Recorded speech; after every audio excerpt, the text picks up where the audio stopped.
अगर मैं आपसे कहूं कि दुनिया के सबसे ताकतवर लोग राष्ट्रपति, अरबपति, रॉयल फैमिली और इंटरनेशनल एजेंसियां एक इंसान के घर जाती थी जहां मासूम लड़कियों को बेचा जाता था और फिर उस इंसान की मौत जेल में ही हो जाती है। सवाल ये नहीं है कि जेफरी एप्स्टीन कौन था, सवाल ये है उसे चुप किसने कराया। आज हम खोलेंगे एप्स्टीन फाइल्स, वो फाइल्स जिसे दुनिया भुलाना चाहती है, जिसने पूरे इंटरनेट पर कोहराम मचा दिया है और जिन लोगों का सच सामने आया है वो आज भी खुले बाहर घूम रहे हैं। नमस्कार दोस्तों, मैं हूं विशाल कुमार और आप देख रहे हैं Hindi documentary for you.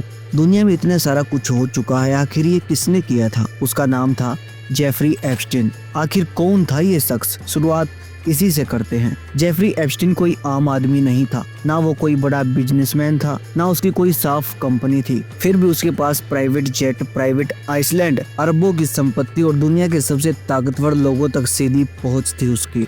Epstein खुद को फाइनेंशियल काउंसलेंट कहता था, लेकिन असल में उसका पैसा कहां से आया आज तक पूरी तरह ये साबित नहीं हुआ। जाहिर सी बात है, काले कारनामे थे उसके और यही सबसे बड़ा रेड फ्लैग था। बात करते हैं एप्स्टीन आइसलैंड की, जिसे लिटिल सेंट जेम्स भी कहा जाता है, जहां ये सारा दुष्कर्म होता था। एप्स्टीन का प्राइवेट आइसलैंड, जिसे लोग कहते हैं पेडोफिल आइसलैंड, और यहाँ क्या होता था? यहाँ होता था नाबालिग लड़कियों के साथ दुष्कर्म। प्राइवेट पार्टी होती थी जहाँ बड़े बड़े लोग शामिल होते थे, नेता, अभिनेता और वो नाम जिन्हें दुनिया जानती है और जिनके हाथों में दुनिया की बागडोर भी है। यहाँ पर हर एक कमरे में कैमरे होते थे जिस पर लोगों पर निगरानी भी रखी जाती थी और बहुत सारे मेहमान होते थे। ये वो मेहमान होते थे जो अरबोपति होते थे, जो अपने आराम और अपनी शान शौकत के लिए कुछ भी कर सकते थे। और यहाँ तक कि इस आइलैंड पे इतना क्रीपी काम होता था कि वो पहले नवजात बच्चों को मारते थे और उनका मांस तक खाते थे। और इतना ही नहीं, नाबालिग बच्चों के साथ, जो 9 साल, 10 साल, 12 साल की लड़कियों के साथ घिनौना काम होता था, यानी उनके साथ सेक्सुअल हरासमेंट भी होती थी। साल 2009 में एक अभिनेत्री बाहर आके होटल के सामने चिल्लाने लगती है। उस आइलैंड से भागी हुई होती है। वो चिल्लाती है कि वहाँ कुछ लोग मौजूद है जो बच्चों का मांस तक खाते हैं, लेकिन किसी ने उसकी बात नहीं सुनी और कुछ ही दिन के बाद वो लड़की गायब हो जाती है। कई गवाहों ने कहा, हमें अमीर और ताकतवर लोगों के सामने भेजा गया था। लेकिन यहाँ सबसे बड़ी बात यह आती है कि कैमरे की काफ़ी सारी फुटेज गायब हो चुकी है और जो गेस्ट की लिस्ट थी उसमें काफ़ी सारे लोगों के नाम गायब कर दिए गए हैं। सीसीटीवी कैमरे की भी फुटेज को हटा दिया गया है। ज़्यादातर सबूत गायब कर दिए गए हैं। इसके पीछे सीधा किसका हाथ हो सकता है? आप समझ सकते हैं, उन ताकतवर लोगों का ही जो सामने आने से डरते हैं। बात करते हैं एप्स्टीन कैसे पकड़ा गया। जो इंसान ये सारा कुछ काम करता था वो इतना ताकतवर था, आखिर वो कैसे पकड़ा गया? पहली बार एप्स्टीन 2005 में शक के घेरे में आया। फ्लोरिडा में एक लड़की ने पुलिस को बताया कि एक व्यक्ति हमें बीच के ऊपर मसाज के बहाने सेक्सुअल हरासमेंट करना चाहता है। पहले तो पुलिस को ये सारी बातें नॉर्मल लगी। जब कुछ दिन के बाद एक के बाद एक केस आने लगे तो पुलिस को पक्का शक हो गया और इसके बाद इन्वेस्टिगेशन शुरू हो गई। काफ़ी सारे सबूत मिले, गवाह भी मौजूद थे, लेकिन फिर हुआ सबसे बड़ा खेल। 2008 एप्स्टीन को सिर्फ 13 महीने की सजा होती है। इतना सारा कुछ करने के बाद, वो भी आराम से हुई। उसे दिन में बाहर काम करने की अनुमति भी उसे मिली। सवाल एक था, इतना बड़ा अपराध और इतनी छोटी सजा। और यहीं से शक शुरू होता है कि एप्स्टीन अकेला नहीं था।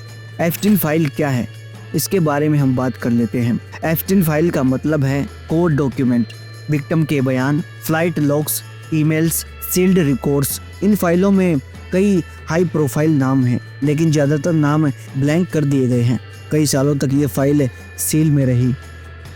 अब बात करते हैं इतना गैर कानूनी काम करने वाले, इतने तगड़े सिस्टम से टकराने की आखिर किसकी हिम्मत हो गई? कौन सी संस्था ने इसके राज खोले? सबसे बड़ा सवाल है। यूएस फेडरल कोर्ट ने इसके राज खोले, जर्नलिस्ट ने इनके राज खोले, विक्टिम की सिविल लॉ सूट्स ने भी काफ़ी भूमिका निभाई, इन्वेस्टिगेटिव मीडिया का भी इसके ऊपर काफ़ी ध्यान था। लेकिन ध्यान दीजिए, सरकार ने नहीं, दबाव ने सच को बाहर निकाला है। बात करते हैं कौन कौन से नाम सामने आए हैं। यहाँ पे एक बात काफ़ी इम्पोर्टेंट है। यहाँ लिए गए नाम आरोप या फाइल में आए जिक्र से हैं। अपराध साबित होना अलग बात है। और इस फाइल में जो नाम सामने आए हैं वो पॉलिटिशियन, बिजनेस टाइकोनिक, रॉयल सेलिब्रिटी, लेकिन कितनों पर केस चले? काफ़ी कम पर। और आज भी ज़्यादातर लोग बाहर ही घूम रहे हैं। बात करते हैं एप्स्टीन की मौत की। उसकी मौत हुई थी या उसकी मौत को एक आत्महत्या का नाम दे दिया गया? जी हाँ, ये सारा कुछ होने के बाद एप्स्टीन अरेस्ट होता है और पकड़ा जाता है। बात है अगस्त 2019 की। एप्स्टीन जेल में मृत पाया गया। सरकारी बयान आता है कि उसने सुसाइड कर लिया। लेकिन क्या ये इतना आसान था? सरकार की तरफ से ये सरकारी बयान आता है कि जब एप्स्टीन की मौत हुई उस वक्त सीसीटीवी कैमरे काम नहीं कर रहे थे, गार्ड सो गए थे।